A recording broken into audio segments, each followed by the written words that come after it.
ओम शंभवे नमः। नमस्कार दोस्तों, आपका स्वागत है हमारे चैनल ग्रंथ दर्शन पर। दोस्तों, प्रस्तुत वीडियो में हम शिव पुराण के श्री रुद्र संहिता के प्रथम खंड का वर्णन करेंगे।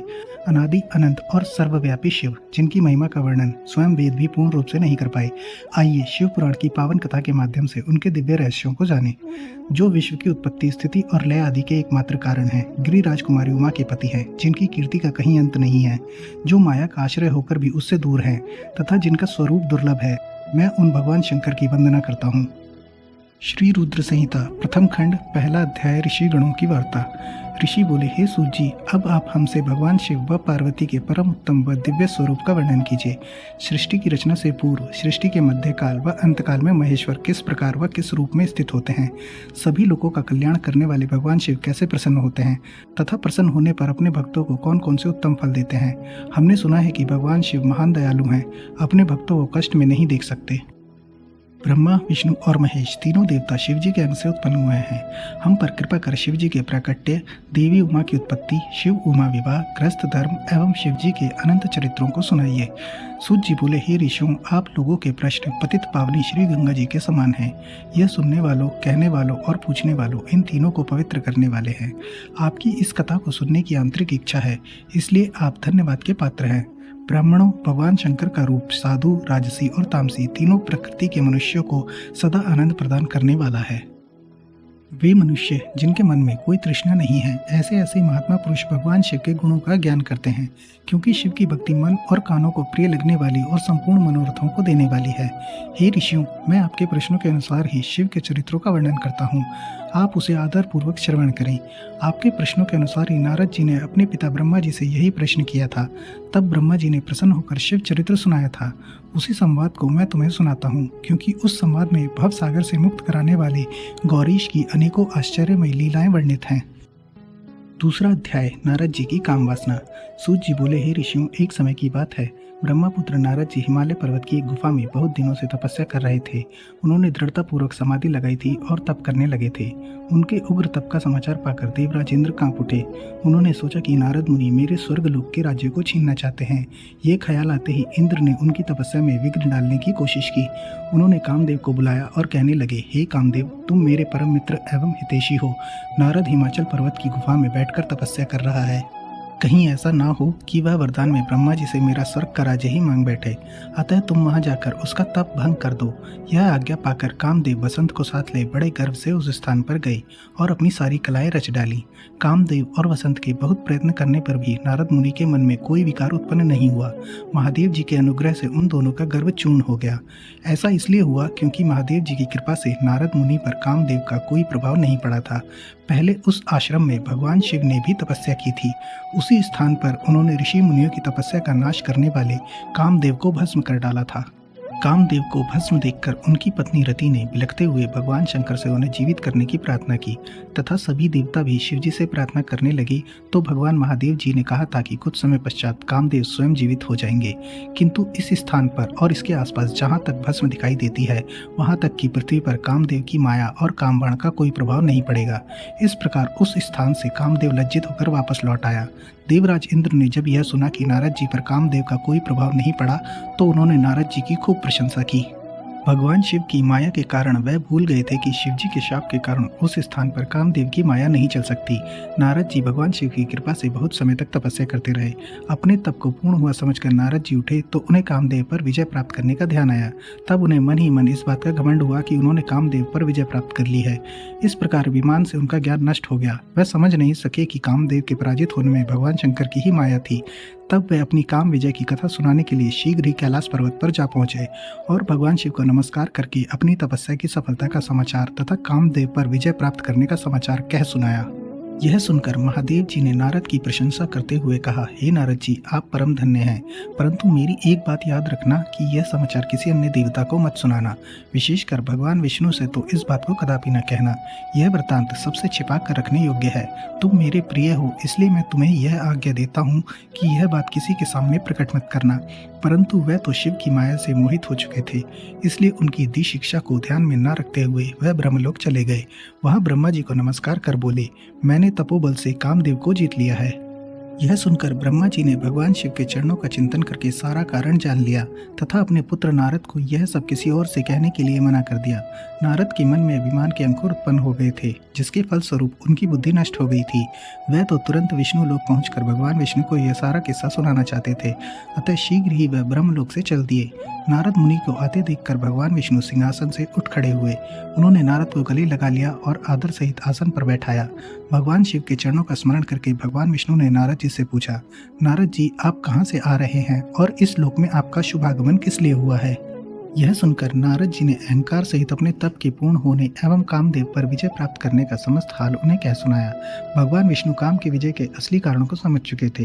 वह नारद जी से बोले, हे नारद जी, आपकी कीर्ति एवं निर्मल बुद्धि धन्य है। काम, क्रोध एवं लोभ मोह उन मनुष्यों को पीड़ित करते हैं जो भक्तिहीन हैं। आप तो ज्ञान वैराग्य से युक्त एवं ब्रह्मचारी हैं, फिर भला यह काम आपका क्या बिगाड़ सकता था? देवर्षि नारद बोले, हे भगवान, यह सब आपकी कृपा का ही फल है। आपकी कृपा के आगे कामदेव की क्या सामर्थ्य है जो मेरा कुछ बिगाड़ सके? मैं तो सदा ही निर्भय हूँ। इतना कहकर नारद जी विष्णु भगवान को नमस्कार कर वहां से चल दिए। तीसरा अध्याय, नारद जी का भगवान विष्णु से उनका रूप मांगना। सूत जी बोले, महर्षियों, नारद जी के चले जाने पर शिव जी की इच्छा से विष्णु भगवान ने एक अद्भुत माया रची। उन्होंने जिस ओर नारद जी जा रहे थे वहां एक सुंदर नगर बना दिया। वह नगर वैकुंठ लोक से भी अधिक रमणीय था। वहां बहुत से विहार स्थल थे। उस नगर के राजा का नाम शील निधि था। उस राजा की एक बहुत सुंदर कन्या थी। उन्होंने अपनी पुत्री के लिए स्वयंवर का आयोजन किया था। उनकी कन्या का वरण करने के लिए उत्सुक बहुत से राजकुमार पधारे थे। वहां बहुत चहल पहल थी। इस नगर की शोभा दिखते ही नारद जी का मन मोहित हो गया। जब राजा शील निधि ने नारद जी को आते देखा तो उन्हें सादर प्रणाम करके स्वर्ण सिंहासन पर बैठाकर उनकी पूजा की। फिर अपनी देव सुंदरी कन्या को बुलाया, जिसने महर्षि के चरणों में प्रणाम किया। नारद जी से उसका परिचय कराते हुए शील निधि ने निवेदन किया, महर्षि, यह मेरी पुत्री श्रीमती है। इसके स्वयंवर का आयोजन किया गया है। इस कन्या के गुण दोषों को बताने की कृपा कीजिए। राजा के ऐसे वचन सुनकर नारद जी बोले, राजन, आपकी कन्या साक्षात लक्ष्मी है। इसका भावी पति भगवान शिव के समान वैभवशाली, त्रिलोकजयी, वीर तथा कामदेव को भी जीतने वाला होगा। ऐसा कहकर नारद मुनि वहां से चल दिए। शिव की माया के कारण वह काम के वशीभूत हो सोचने लगे कि राजकुमारी को कैसे प्राप्त करूं। स्वयंवर में आए सुंदर एवं वैभवशाली राजाओं को छोड़कर भला यह मेरा वरण कैसे करेगी। वह सोचने लगे कि नारियों का सौंदर्य बहुत प्रिय होता है। सौंदर्य को देखकर ही श्रीमती मेरा वरण कर सकती है। ऐसा विचार कर नारद जी फिर विष्णु लोक में जा पहुंचे और उन्हें राजा शील निधि की कन्या के स्वयंवर के बारे में बताया तथा उस कन्या के साथ विवाह करने की इच्छा व्यक्त की। उन्होंने भगवान विष्णु से प्रार्थना की कि वह अपना रूप उन्हें प्रदान करें ताकि श्रीमती उन्हें ही वरे।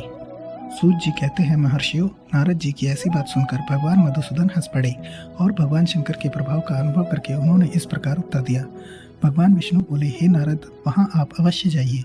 मैं आपका हित उसी प्रकार करूँगा जिस प्रकार पीड़ित व्यक्ति का श्रेष्ठ वैद्य करता है, क्योंकि तुम मुझे विशेष प्रिय हो। ऐसा कहकर भगवान विष्णु ने नारद मुनि को वानर का मुख तथा शेष अंगों को अपना मनोहर रूप प्रदान कर दिया। तब नारद जी अत्यंत प्रसन्न होते हुए अपने को परम सुंदर समझकर शीघ्र ही स्वयंवर में आ गए और उस राज्य सभा में जा बैठे। उस सभा में रुद्रगण ब्राह्मण के रूप में बैठे हुए थे। नारद जी का वानर रूप केवल कन्या और रुद्रगणों को दिखाई दे रहा था। बाकी सबको नारद जी का वास्तविक रूप ही दिखाई दे रहा था। नारद जी मन ही मन प्रसन्न होते हुए श्रीमती की प्रतीक्षा कर रहे थे। हे ऋषियों, वह कन्या हाथ में जयमाला लिए अपनी सखियों के साथ स्वयंवर में आई। उसके हाथों में सोने की सुंदर माला थी। वह शुभ लक्षणा राजकुमारी लक्ष्मी के समान अपूर्व शोभा पा रही थी। नारद मुनि का भगवान विष्णु जैसा शरीर और वानर जैसा मुख देख वह कुपित हो गई और उनकी ओर से दृष्टि हटाकर मनोवांछित वर की तलाश में आगे चली गई। सभा में अपने मनपसंद वर को न पाकर वह उदास हो गई। उसने किसी के भी गले में वरमाला नहीं डाली। तभी भगवान विष्णु राजा की वेशभूषा धारण कर वहां आ पहुंचे। विष्णु जी को देखते ही उस परम सुंदरी ने उनके गले में वरमाला डाल दी। विष्णु जी राजकुमारी को साथ लेकर तुरंत अपने लोक को चले गए। यह देखकर नारद जी विचलित हो गए। तब ब्राह्मणों के रूप में उपस्थित रुद्रगणों ने नारद जी से कहा, हे नारद जी, आप व्यर्थ ही काम से मोहित हो सौंदर्य के बल से राजकुमारी को पाना चाहते हैं। पहले जरा अपना वानर के समान मुख तो देख लीजिए। सूत जी बोले, यह वचन सुनकर नारद जी को बड़ा आश्चर्य हुआ। उन्होंने दर्पण में अपना मुंह देखा। वानर के समान मुख को देखकर वे अत्यंत क्रोधित हो उठे तथा दोनों रुद्रगणों को शाप देते हुए बोले, तुमने एक ब्राह्मण का मजाक उड़ाया है, अतः तुम ब्राह्मण कुल में पैदा होकर भी राक्षस बन जाओ। यह सुनकर वह शिवगण कुछ नहीं बोले, बल्कि इसे भगवान शिव की इच्छा मानते हुए उदासीन भाव से अपने स्थान को चले गए और भगवान शिव की स्तुति करने लगे।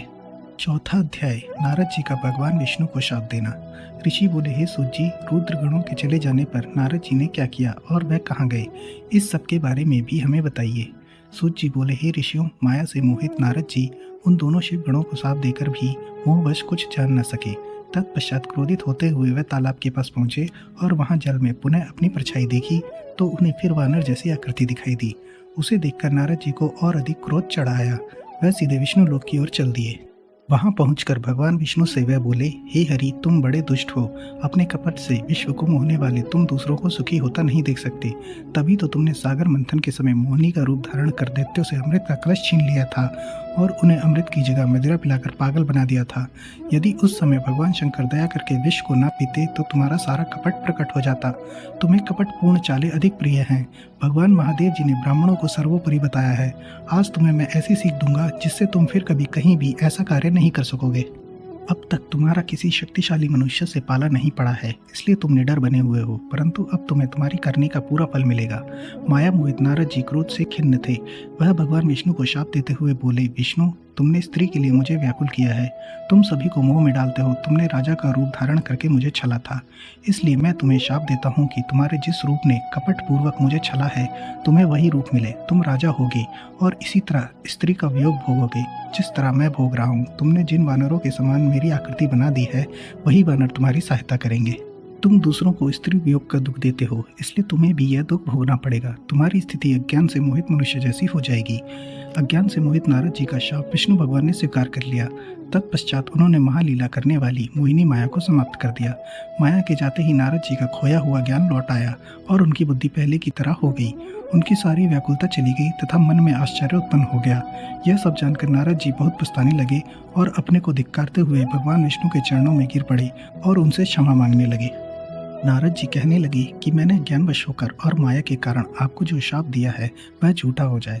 भगवान, मेरी बुद्धि खराब हो गई थी जो मैंने आपके लिए बुरे वचन अपनी जबान से निकाले। मैंने बहुत बड़ा पाप किया है। हे प्रभु, मुझ पर कृपा कर मुझे ऐसा कोई उपाय बताइए जिससे मेरा सारा पाप नष्ट हो जाए। कृपया मुझे प्रायश्चित का तरीका बताइए। तब श्री विष्णु ने उन्हें उठाकर मधुर वाणी में कहा, हे महर्षि, आप दुखी न हो। आप मेरे श्रेष्ठ भक्त हैं, इसमें कोई संदेह नहीं है। नारद जी, आप चिंता मत कीजिए, आप परम धन्य हैं। आपने अहंकार के वशीभूत होकर भगवान शिव की आज्ञा का पालन नहीं किया था, इसलिए उन्होंने ही आपका गर्व नष्ट करने के लिए यह लीला रची थी। वह निर्गुण और निर्विकार हैं और सत, रज और तम आदि गुणों से परे हैं। उन्होंने अपनी माया से ब्रह्मा, विष्णु और महेश तीनों रूपों को प्रकट किया है। निर्गुण अवस्था में उन्हीं का नाम शिव है। वे ही परमात्मा, महेश्वर, परब्रह्म, अविनाशी, अनंत और महादेव नामों से जाने जाते हैं। उन्हीं की आज्ञा से ब्रह्मा जी जगत के सृष्टा हुए हैं। मैं तीनों लोकों का पालन करता हूँ और शिव जी रुद्र रूप में सबका श्रृंगार करते हैं। वे शिव स्वरूप सबके साक्षी हैं। वह माया से भिन्न और निर्गुण हैं। वह अपने भक्तों पर सदा दया करते हैं। मैं तुम्हें समस्त पापों का नाश करने वाला, भोग एवं मोक्ष प्रदान करने वाला उपाय बताता हूँ। अपने सारे शकों एवं चिंताओं को त्याग कर भगवान शंकर के यश और कीर्ति का गुणगान करो और सदा अनन्य भाव से शिव जी के शत नाम स्तोत्र का पाठ करो। उनकी उपासना करो तथा प्रतिदिन उनकी पूजा अर्चना करो। जो मनुष्य शरीर, मन और वाणी द्वारा भगवान शिव की उपासना करते हैं उन्हें पंडित या ज्ञानी कहा जाता है। जो मनुष्य शिव जी की भक्ति करते हैं उन्हें संसार रूपी भव सागर से तत्काल मुक्ति मिल जाती है। जो लोग पाप रूपी दावानल से पीड़ित हैं उन्हें शिव नाम रूपी अमृत का पान करना चाहिए। वेदों का पूर्ण ज्ञान प्राप्त करने के पश्चात ही ज्ञानी मनुष्यों ने शिव जी की पूजा को जन्म मरण रूपी बंधनों से मुक्त होने का सर्वश्रेष्ठ साधन बताया है। इसलिए आज से ही रोज भगवान शिव की कथा सुनो और कहा करो तथा उनकी पूजा किया करो। अपने हृदय में भगवान शिव के चरणों की स्थापना करो तथा उनके तीर्थों में निवास करते हुए उनकी स्तुति कर उनका गुणगान करो। इसके बाद नारद जी, तुम मेरी आज्ञा से अपने मनोरथ की सिद्धि के लिए ब्रह्मलोक जाना। वहाँ अपने पिता ब्रह्मा जी की स्तुति करके उनसे शिव महिमा के बारे में पूछना। ब्रह्मा जी शिव भक्तों में श्रेष्ठ हैं। वह तुम्हें भगवान शंकर का महात्म्य और शतनाम स्तोत्र अवश्य सुनाएंगे। आज से तुम शिव भक्ति में लीन हो जाओ, वह अवश्य तुम्हारा कल्याण करेंगे। यह कहकर विष्णु जी अंतर्ध्यान हो गए। पांचवा अध्याय। नारद जी का शिव तीर्थों में भ्रमण व ब्रह्मा जी से प्रश्न। सूत जी बोले, महर्षियों, भगवान श्री हरि के अंतर्ध्यान हो जाने पर मुनि श्रेष्ठ नारद शिवलिंगों का भक्तिपूर्वक दर्शन करने के लिए निकल गए। इस प्रकार भक्ति मुक्ति देने वाले अनेक शिवलिंगों के उन्होंने दर्शन किए। जब उन रुद्र गणों ने नारद जी को वहां देखा तो वह दोनों गण अपने शाप की मुक्ति के लिए उनके चरणों में गिर पड़े और उनसे प्रार्थना करने लगे कि वह उनका उद्धार करें। नारद मुने, हम आपके अपराधी हैं। राजकुमारी श्रीमती के स्वयंवर में आपका मन माया से मोहित था। उस समय भगवान शिव की प्रेरणा से आपने हमें शाप दे दिया था। अब आप हमारी जीवन रक्षा का उपाय कीजिए। हमने अपने कर्मों का फल भोग लिया है। कृपा कर हम पर प्रसन्न होकर हमें शाप मुक्त कीजिए। नारद जी ने कहा, हे रुद्रगणों, आप महादेव के गण हैं एवं सभी के लिए आदरणीय हैं। उस समय भगवान शिव की इच्छा से मेरी बुद्धि भ्रष्ट हो गई थी, इसलिए मोहवश मैंने आपको शाप दे दिया था। आप लोग मेरे इस अपराध को क्षमा कर दें, परंतु मेरा वचन झूठा नहीं हो सकता, इसलिए मैं आपको शाप से मुक्ति का उपाय बताता हूँ। मुनिवर विश्रवा के वीर्य द्वारा तुम एक राक्षसी के गर्भ में जन्म लोगे। समस्त दिशाओं में रावण और कुंभकर्ण के नाम से प्रसिद्धि पाओगे। राक्षस राज का पद प्राप्त करोगे। तुम बलवान व वैभव से युक्त होगे। तुम्हारा प्रताप सभी लोकों में फैलेगा। समस्त ब्रह्मांड के राजा होकर भी भगवान शिव के परम भक्तों में होगे। भगवान शिव के ही दूसरे स्वरूप श्री विष्णु के अवतार के हाथों से मृत्यु पाकर तुम्हारा उद्धार होगा तथा फिर अपने पद पर प्रतिष्ठित हो जाओगे। सूत जी कहने लगे कि इस प्रकार नारद जी का कथन सुनकर वह दोनों रुद्रगण प्रसन्न होते हुए वहां से चले गए और नारद जी भी आनंद से सराबोर हो मन ही मन शिव जी का ध्यान करते हुए शिव तीर्थों का दर्शन करने लगे। इसी प्रकार भ्रमण करते करते वह शिव की प्रिय नगरी काशीपुर में पहुंचे और काशीनाथ का दर्शन कर उनकी पूजा उपासना की। श्री नारद जी शिव जी की भक्ति में डूबे उनका स्मरण करते हुए ब्रह्मलोक को चले गए। वहां पहुंचकर उन्होंने ब्रह्मा जी को आदर पूर्वक नमस्कार किया और उनकी स्तुति करने लगे। उस समय उनका हृदय शुद्ध हो चुका था और उनके हृदय में शिव जी के प्रति भक्ति भावना ही थी और कुछ नहीं। नारद जी बोले, हे पितामह, आप तो पर ब्रह्म परमात्मा के स्वरूप को अच्छी प्रकार से जानते हो। आपकी कृपा से मैंने भगवान विष्णु के महात्म्य का ज्ञान प्राप्त किया है एवं भक्ति मार्ग, ज्ञान मार्ग, तपो मार्ग, दान मार्ग तथा तीर्थ मार्ग के बारे में जाना है, परंतु मैं शिव तत्व के ज्ञान को अभी तक नहीं जान पाया हूँ। मैं उनकी पूजा विधि को भी नहीं जानता हूँ, अतः अब मैं उनके बारे में सभी कुछ जानना चाहता हूँ। मैं भगवान शिव के विभिन्न चरित्रों, उनके स्वरूप तथा वह सृष्टि के आरंभ में, मध्य में किस रूप में थे, उनकी लीलाएं कैसी होती हैं और प्रलय काल में भगवान शिव कहाँ निवास करते हैं, उनका विवाह तथा उनके पुत्र कार्तिकेय के जन्म आदि की कथाएं मैं आपके श्रीमुख से सुनना चाहता हूँ। भगवान शिव कैसे प्रसन्न होते हैं और प्रसन्न होने पर क्या क्या प्रदान करते हैं, इस संपूर्ण वृत्तांत को मुझे बताने की कृपा करें। अपने पुत्र नारद की ये बातें सुनकर पितामह ब्रह्मा बहुत प्रसन्न हुए। छठा अध्याय, ब्रह्मा जी द्वारा शिव तत्व का वर्णन। ब्रह्मा जी ने कहा, हे नारद, तुम सदैव जगत के उपकार में लगे रहते हो। तुमने जगत के लोगों के हित के लिए बहुत उत्तम बात पूछी है, जिसके सुनने से मनुष्य के सब जन्मों के पापों का नाश हो जाता है। उस ब्रह्म तत्व शिव तत्व का वर्णन मैं तुम्हारे लिए कर रहा हूँ। शिव तत्व का स्वरूप बहुत सुंदर और अद्भुत है। जिस समय महाप्रलय आई थी और पूरा संसार नष्ट हो गया था तथा चारों ओर सिर्फ अंधकार ही अंधकार था, आकाश व ब्रह्मांड तारों व ग्रहों से रहित होकर अंधकार में डूब गए थे। सूर्य और चंद्रमा दिखाई देने बंद हो गए थे। सभी ग्रहों और नक्षत्रों का कहीं पता नहीं चल रहा था। दिन रात अग्नि जल कुछ भी नहीं था। प्रधान आकाश और अन्य तेज भी शून्य हो गए थे। शब्द, स्पर्श, गंध, रूप, रस का अभाव हो गया था। सत्य असत्य सब कुछ खत्म हो गया था। तब सिर्फ सत्य ही बचा था। उस तत्व को मुनिजन एवं योगी अपने हृदय के भीतर ही देखते हैं। वाणी, नाम, रूप, रंग आदि की वहां तक पहुंच नहीं है। उस पर ब्रह्म के विषय में ज्ञान और अज्ञान से किए गए संबोधन के द्वारा कुछ समय बाद अर्थात सृष्टि का समय आने पर एक से अनेक होने के संकल्प का उदय हुआ। तब उन्होंने अपनी लीला से मूर्ति की रचना की। वह मूर्ति संपूर्ण ऐश्वर्य तथा गुणों से युक्त, संपन्न, सर्वज्ञानमयी एवं सब कुछ प्रदान करने वाली है। यही सदाशिव की मूर्ति है। सभी पंडित विद्वान इसी प्राचीन मूर्ति को ईश्वर कहते हैं। उसने अपने शरीर से स्वच्छ शरीर वाली एवं स्वरूपभूता शक्ति की रचना की। वही परम शक्ति प्रकृति गुणमयी और बुद्धित्व की जननी कहलाई। उसे शक्ति, अंबिका, प्रकृति, संपूर्ण लोकों की जननी, त्रिदेवों की माता, नित्य और मूल कारण भी कहते हैं। उसकी 8 भुजाओं एवं मुख की शोभा विचित्र है। उसके मुख के सामने चंद्रमा की कांति भी क्षीण हो जाती है। विभिन्न प्रकार के आभूषण एवं गतियां देवी की शोभा बढ़ाती है। वह अनेक प्रकार के अस्त्र शस्त्र धारण किए हुए है। सदाशिव को ही सब मनुष्य परम पुरुष ईश्वर शिव शंभु और महेश्वर कहकर पुकारते हैं। उनके मस्तक पर गंगा, भाल में चंद्रमा और मुख में 3 नेत्र शोभा पाते हैं। उनके 5 मुख हैं तथा 10 भुजाओं के स्वामी एवं त्रिशूलधारी हैं। वह अपने शरीर में भस्म लगाए हैं। उन्होंने शिवलोक नामक क्षेत्र का निर्माण किया है। यह परम पावन स्थान काशी नाम से जाना जाता है। यह परम मोक्षदायक स्थान है। इस क्षेत्र में परमानंद रूप शिव पार्वती सहित निवास करते हैं। शिव और शिवा ने प्रलय काल में भी उस स्थान को नहीं छोड़ा, इसलिए शिवजी ने उसका नाम आनंद वन रखा है। एक दिन आनंद वन में घूमते समय शिव शिवा के मन में किसी दूसरे पुरुष की रचना करने की इच्छा हुई। तब उन्होंने सोचा कि इसका भार किसी दूसरे व्यक्ति को सौंपकर हम यहीं काशी में विराजमान रहेंगे। ऐसा सोचकर उन्होंने अपने वाम भाग के 10वें अंग पर अमृत मल दिया, जिससे एक सुंदर पुरुष वहां प्रकट हुआ, जो शांत और सत्व गुणों से युक्त एवं गंभीरता का अथाह सागर था। उसकी कांति इंद्र नीलमणि के समान श्याम थी। उसका पूरा शरीर दिव्य शोभा से चमक रहा था तथा नेत्र कमल के समान थे। उसने हाथ जोड़कर भगवान शिव और शिवा को प्रणाम किया तथा प्रार्थना की कि मेरा नाम निश्चित कीजिए। यह सुनकर भगवान शिव हंसकर बोले कि सर्वत्र व्यापक होने से तुम्हारा नाम विष्णु होगा। तुम भक्तों को सुख देने वाले होगे। तुम यहीं स्थिर रहकर तप करो, वही सभी कार्यों का साधन है। ऐसा कहकर शिवजी ने उन्हें ज्ञान प्रदान किया तथा वहां से अंतर्ध्यान हो गए। तब विष्णु जी ने 12 वर्ष तक वहां दिव्य तप किया। तपस्या के कारण उनके शरीर से अनेक जलधाराएं निकलने लगी। उस जल से सारा सूना आकाश व्याप्त हो गया। वह ब्रह्म रूप जल अपने स्पर्श मात्र से पापों का नाश करने वाला था। उस जल में भगवान विष्णु ने स्वयं शयन किया।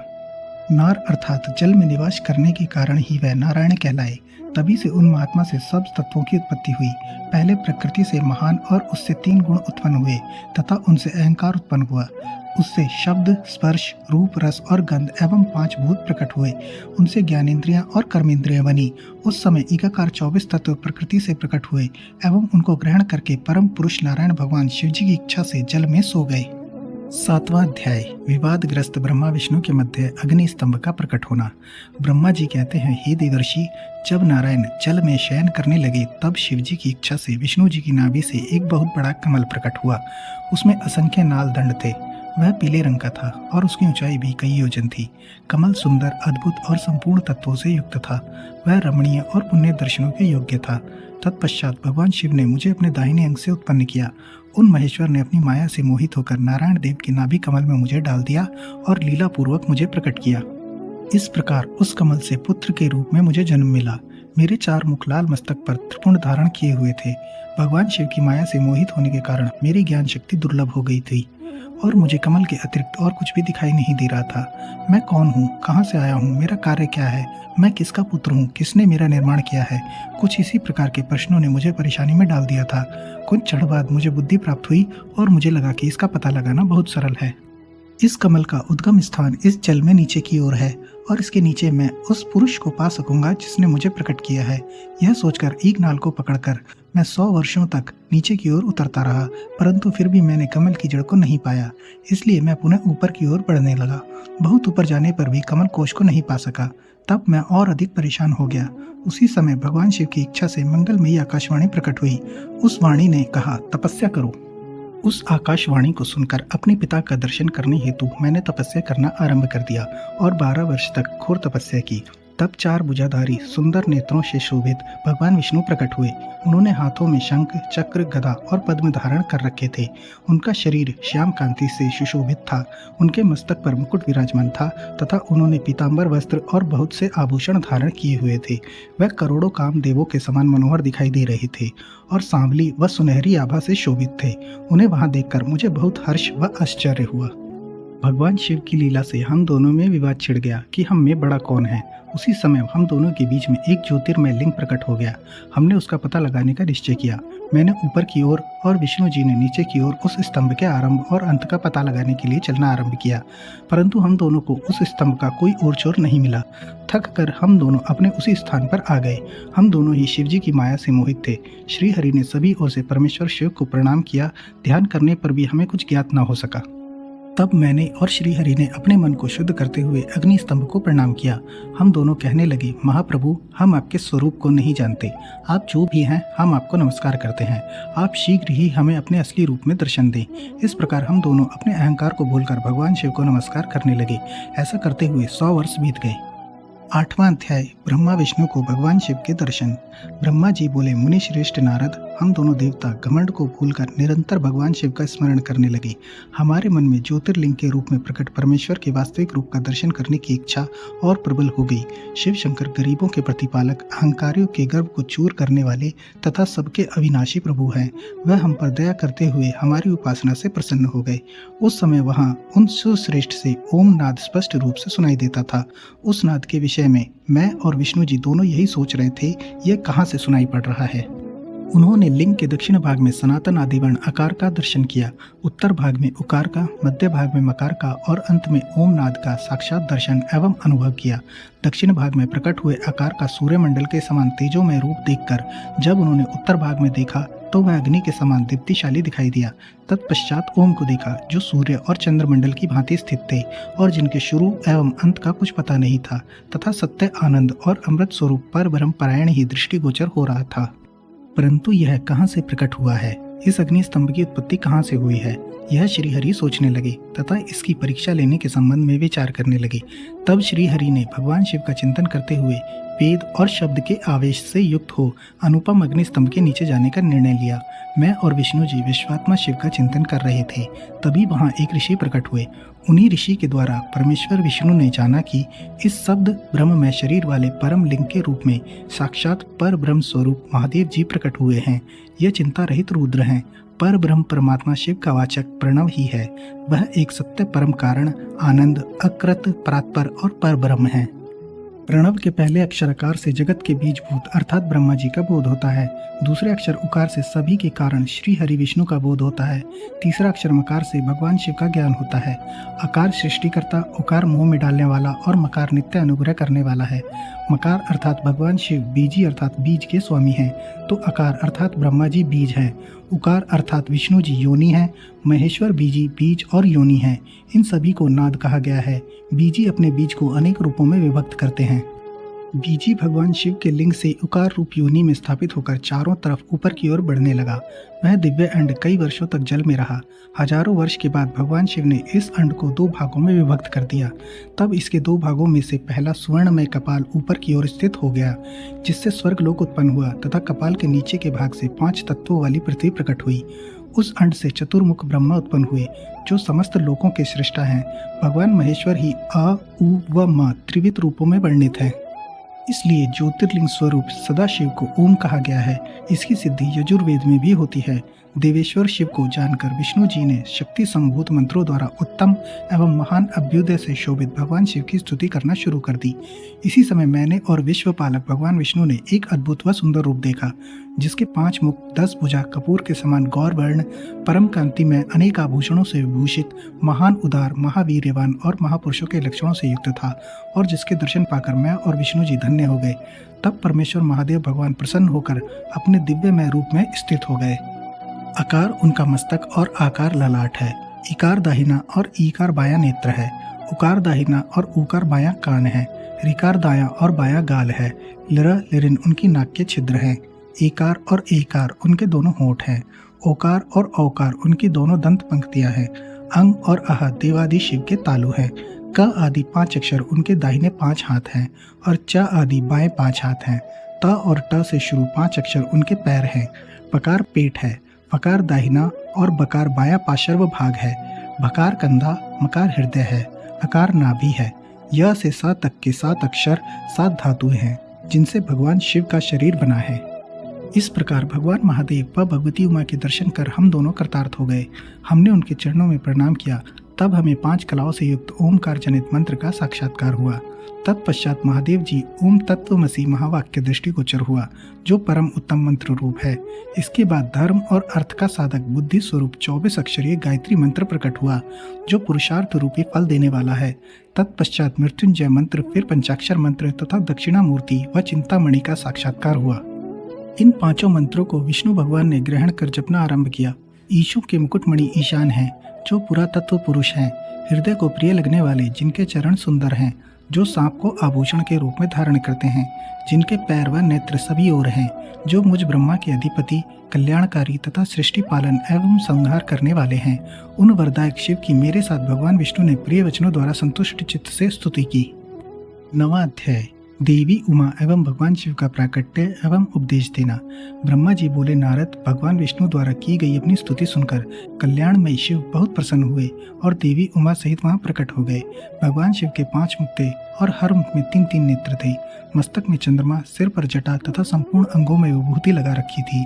10 भुजा वाले गले में नीलकंठ, आभूषणों से विभूषित और माथे पर त्रिपुंड का भस्म लगाए थे। उनका यह रूप मन को मोहित करने वाला और परम आनंदमयी था।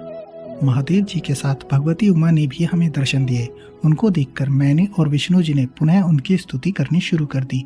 तब पापों का नाश करने वाले तथा अपने भक्तों पर सदा कृपा दृष्टि रखने वाले महेश्वर ने मुझे और भगवान विष्णु को श्वास से वेद का उपदेश दिया। तत्पश्चात उन्होंने हमें गुप्त ज्ञान प्रदान किया।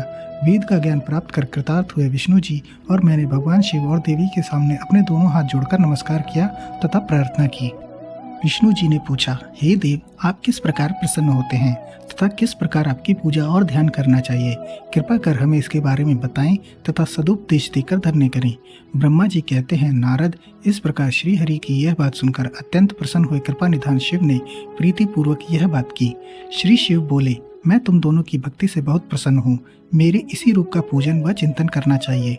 तुम दोनों महाबली हो। मेरे दाएं बाएं अंगों से तुम प्रकट हुए हो। लोक पिता ब्रह्मा मेरे दाहिने पार्श्व से और पालनहार विष्णु मेरे बाएं पार्श्व से प्रकट हुए हो।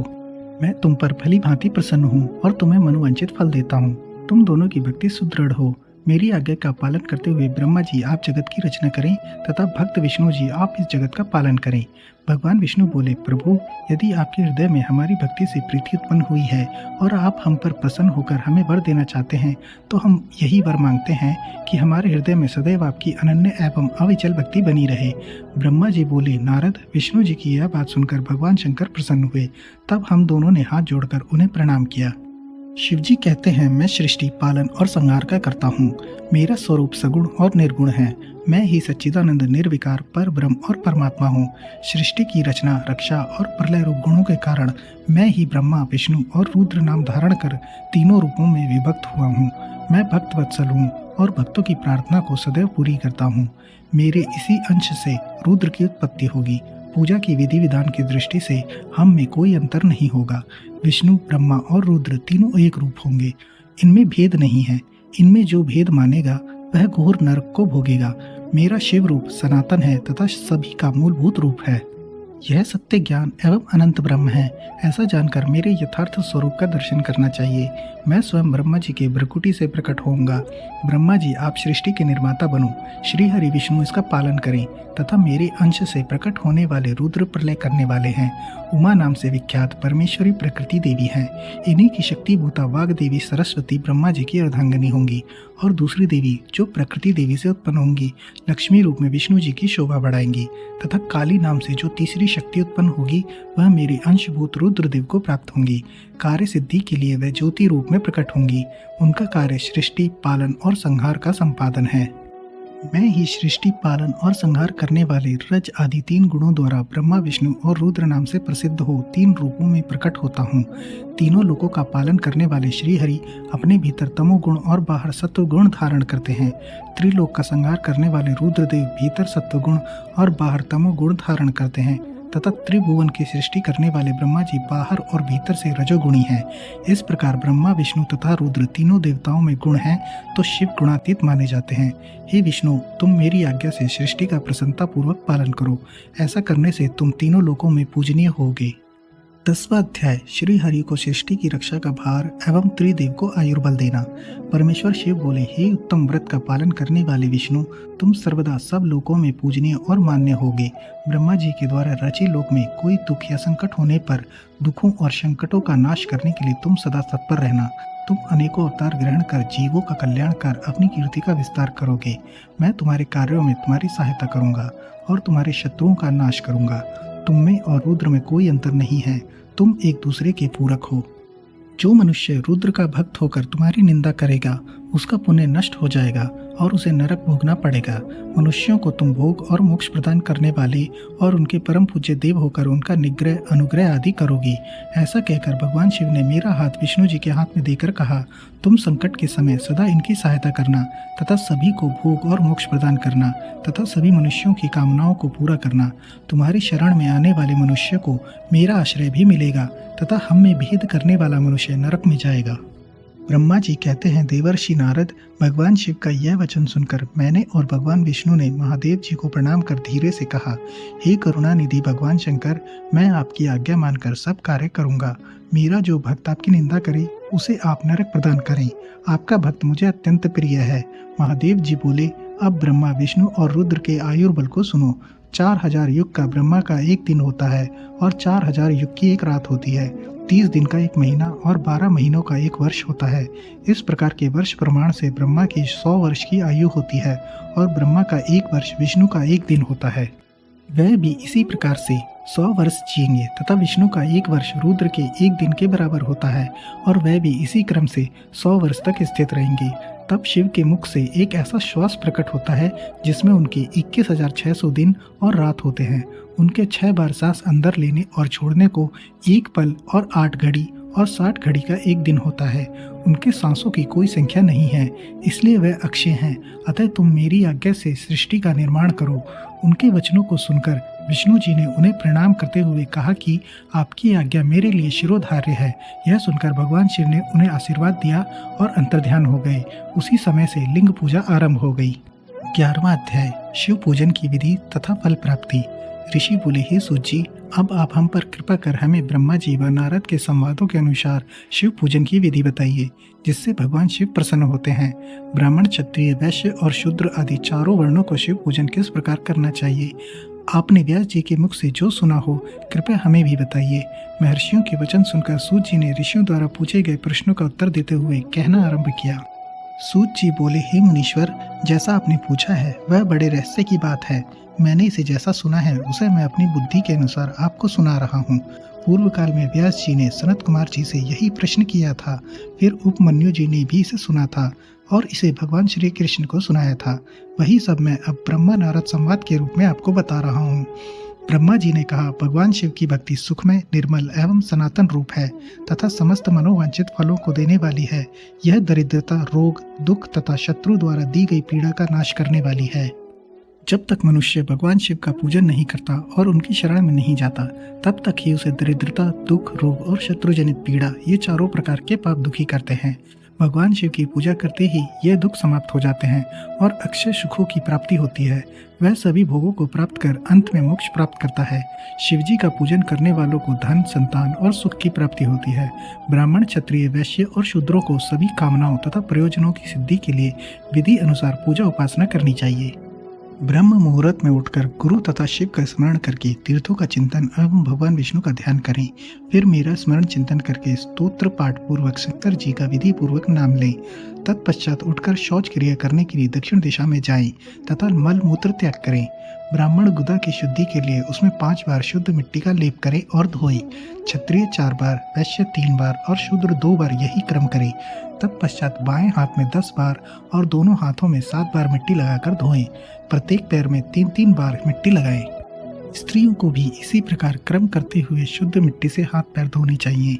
ब्राह्मण को 12 अंगुल, क्षत्रिय को 11, वैश्य को 10 और शूद्र को 9 अंगुल की दातुन करनी चाहिए। षष्ठी, अमावस्या, नवमी व्रत के दिन, सूर्यास्त के समय, रविवार और श्राद्ध के दिन दातुन न करें।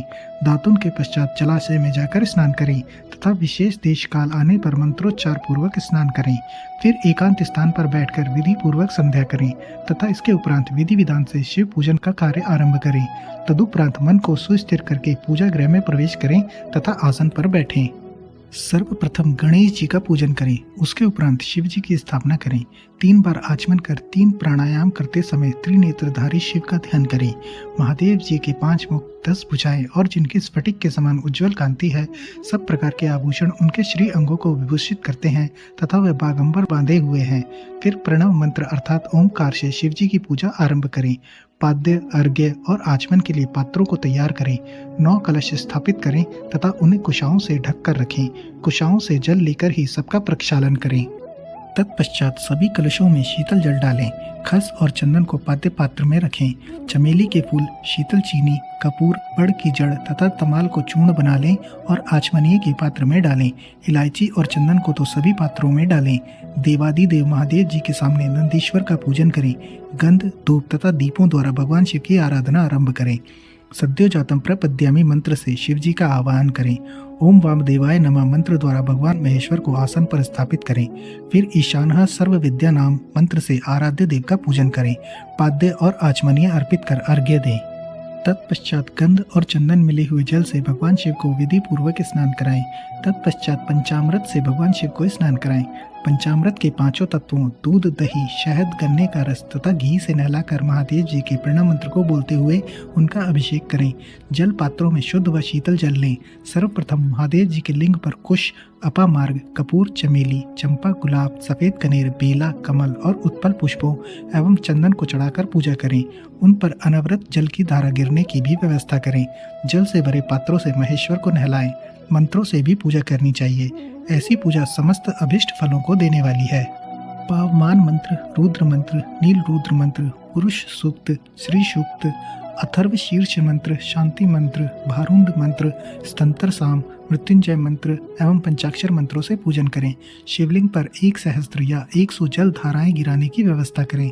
स्फटिक के समान निर्मल, अविनाशी, सर्वलोक में परम देव जो आरंभ और अंत से हीन तथा रोगियों के औषधि के समान हैं, जिन्हें शिव के नाम से पहचाना जाता है एवं जो शिवलिंग के रूप में विख्यात हैं, उन भगवान शिव के मस्तक पर धूप, दीप, नैवेद्य और तांबूल आदि मंत्रों द्वारा अर्पित करें। अर्घ्य देकर भगवान शिव के चरणों में फूल अर्पित करें।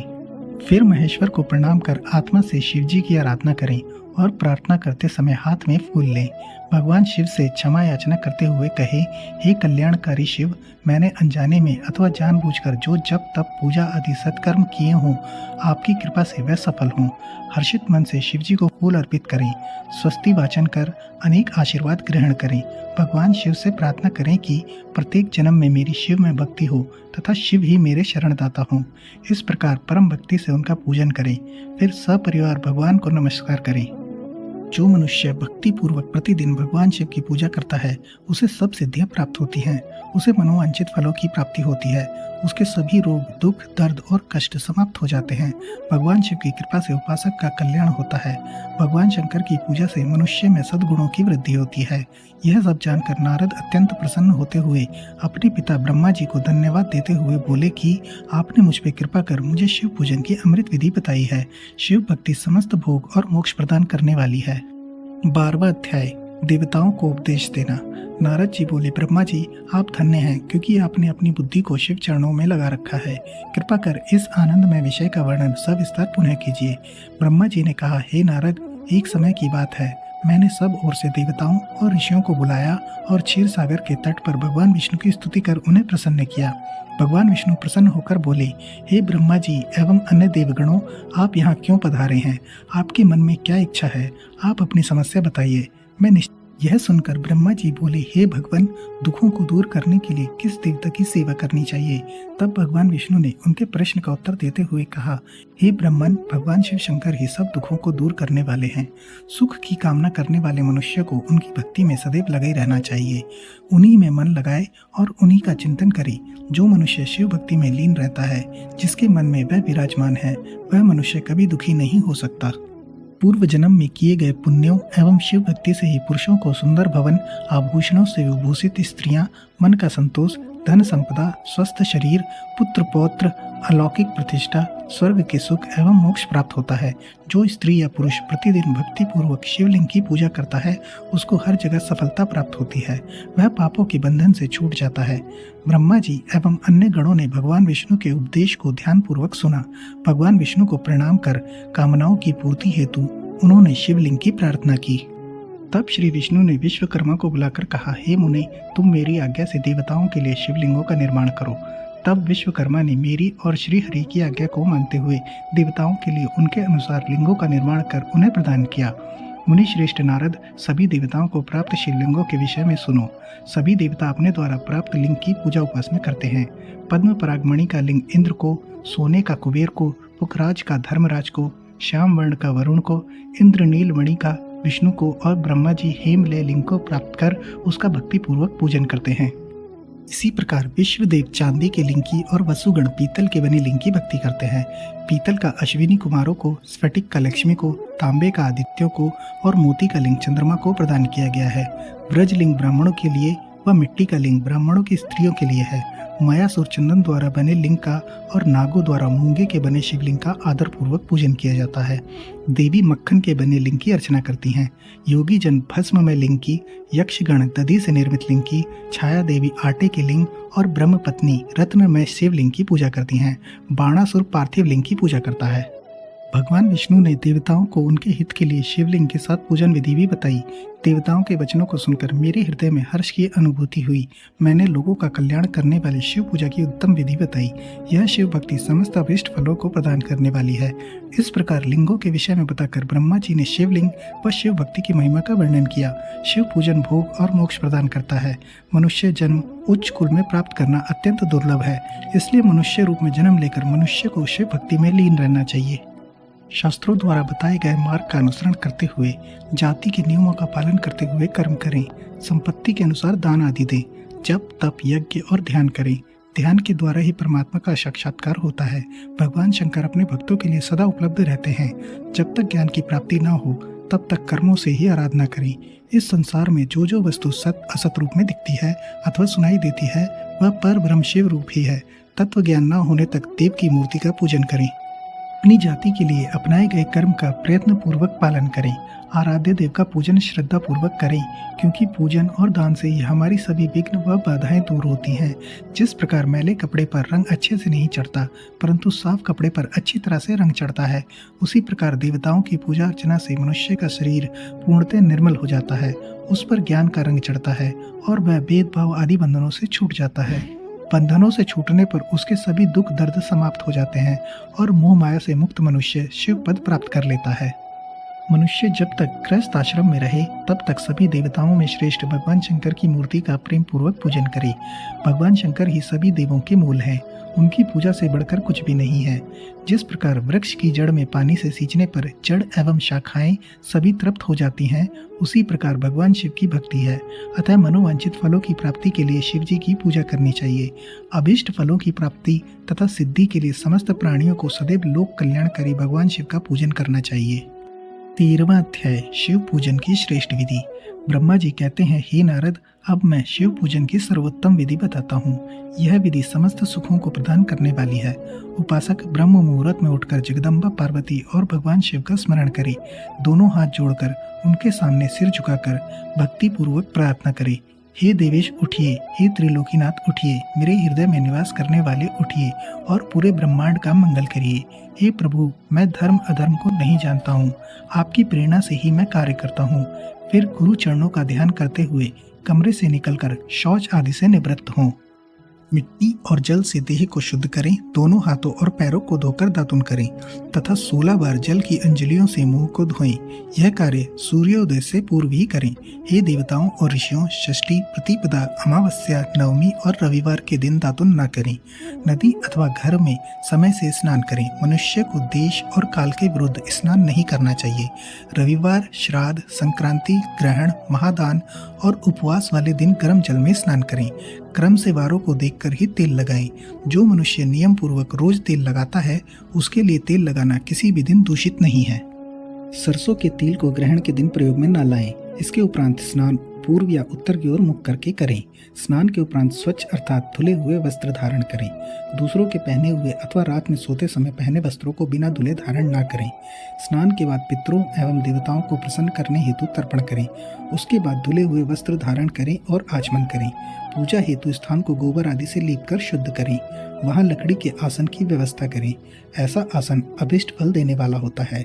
उस आसन पर बिछाने के लिए मृग अर्थात हिरण की खाल की व्यवस्था करें। उस पर बैठकर भस्म से त्रिपुंड लगाएं। त्रिपुंड से जप तप तथा दान सफल होता है। त्रिपुंड लगाकर रुद्राक्ष धारण करें। तत्पश्चात मंत्रों का उच्चारण करते हुए आचमन करें। पूजा सामग्री को एकत्र करें। फिर जल, गंध और अक्षत के पात्र को दाहिने भाग में रखें। फिर गुरु की आज्ञा लेकर और उनका ध्यान करते हुए सपरिवार शिव का पूजन करें। विघ्न विनाशक गणेश जी का बुद्धि सिद्धि सहित पूजन करें। ओम गणपते नमः का जाप करके उन्हें नमस्कार करें तथा क्षमा याचना करें। कार्तिकेय एवं गणेश जी का एक साथ पूजन करें तथा उन्हें बारंबार नमस्कार करें। फिर द्वार पर स्थित लंबोदर नामक द्वारपाल की पूजा करें। तत्पश्चात भगवती देवी की पूजा करें। चंदन, कुमकुम, धूप, दीप और नैवेद्य से शिव जी का पूजन करें। प्रेम पूर्वक नमस्कार करें। अपने घर में मिट्टी, सोना, चांदी, धातु या अन्य किसी धातु की शिव प्रतिमा बनाएं। भक्ति पूर्वक शिव जी की पूजा कर उन्हें नमस्कार करें। मिट्टी का शिवलिंग बनाकर विधि पूर्वक उसकी स्थापना करें तथा उसकी प्राण प्रतिष्ठा करें। घर में भी मंत्रोच्चार करते हुए पूजा करनी चाहिए। पूजा उत्तर की ओर मुख करके करनी चाहिए। आसन पर बैठकर गुरु को नमस्कार करें। अर्घ्य पात्र से शिवलिंग पर जल चढ़ाएं। शांत मन से पूर्ण श्रद्धावनत होकर महादेव जी का आवाहन इस प्रकार करें। जो कैलाश के शिखर पर निवास करते हैं और पार्वती देवी के पति हैं, जिनके स्वरूप का वर्णन शास्त्रों में है, जो समस्त देवताओं के लिए पूजित हैं, जिनके 5 मुख, 10 हाथ तथा प्रत्येक मुख पर 3-3 नेत्र हैं, जो सिर पर चंद्रमा का मुकुट और जटा धारण किए हुए हैं, जिनका रंग कपूर के समान है, जो बाघ की खाल बांधते हैं, जिनके गले में वासुकी नामक नाग लिपटा है, जो सभी मनुष्यों को शरण देते हैं और सभी भक्तगण जिनकी जय जयकार करते हैं, जिनका सभी वेद और शास्त्रों में गुणगान किया गया है। ब्रह्मा विष्णु जिनकी स्तुति करते हैं, जो परम आनंद देने वाले तथा भक्त वत्सल हैं, ऐसे देवों के देव महादेव भगवान शिव जी का मैं आवाहन करता हूँ। इस प्रकार आवाहन करने के पश्चात उनका आसन स्थापित करें। आसन के बाद शिव जी को पाद्य और अर्घ्य दें। पंचामृत के द्रव्यों द्वारा शिवलिंग को स्नान कराएं तथा मंत्रों सहित द्रव्य अर्पित करें। स्नान के पश्चात सुगंधित चंदन का लेप करें तथा सुगंधित जल धारा से उनका अभिषेक करें। फिर आचमन कर जल दें और वस्त्र अर्पित करें। मंत्रों द्वारा भगवान शिव को तिल, जौ, गेहूं, मूंग और उड़द अर्पित करें। पुष्प चढ़ाएं। शिव जी के प्रत्येक मुख पर कमल, शतपत्र, शंख पुष्प, कुश पुष्प, धतूरा, द्रोण पुष्प, तुलसी दल तथा बेलपत्र चढ़ाकर पराभक्ति से महेश्वर की विशेष पूजा करें। बेलपत्र समर्पित करने से शिव जी की पूजा सफल होती है। तत्पश्चात सुगंधित चूर्ण तथा सुवासित तेल बड़े हर्ष के साथ भगवान शिव को अर्पित करें। गुग्गुल और अगरू की धूप दें। घी का दीपक जलाएं। प्रभु शंकर, आपको हम नमस्कार करते हैं। आप अर्घ्य को स्वीकार करके मुझे रूप दीजिए, यश दीजिए और भोग व मोक्ष रूपी फल प्रदान कीजिए। यह कहकर अर्घ्य अर्पित करें। नैवेद्य व तांबूल अर्पित करें।